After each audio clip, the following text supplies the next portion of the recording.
araw. Sakit na tiyan ko. Gusto ba kitang samahan sa kantin, Dan? Okay, thank you. Habang naglalakad, sumasakit na talaga ang tiyan ni Dan kasi hindi siya kumain kanina. Bumili sila ng tag-iisang pagkain para maibsan ang sakit ng tiyan ni Dan. Pagkatapos, bumalik na sila sa kanilang tinatambayan at doon sila kumain. Tara na, Dan. Bumalik na tayo sa kantin. Tapos lang natin kumain. Party, tara na. At iniwan pa talaga nilang mga basura. May dalawang lalaki, pumunta sila doon. At may nakita silang mga basura doon. Wala, may basura dito. Kaya naisip nilang itapon ito para makatulong sa mundo. May dalawang babae.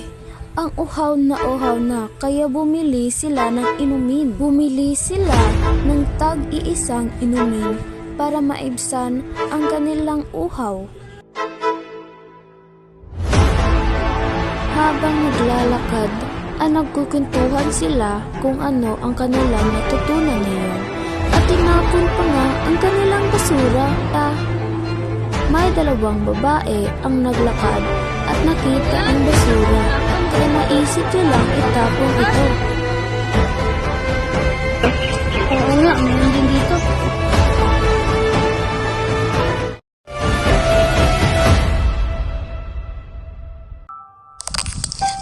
Araw-araw, milyong-milyong talinata ng basura ang itinatapon.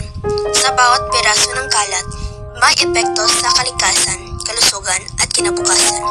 Ang kalikasan ay regalo sa atin at tungkulin nating alagaan ito.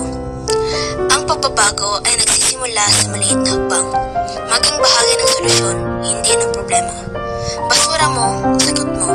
Dahil ang malinis na kapaligiran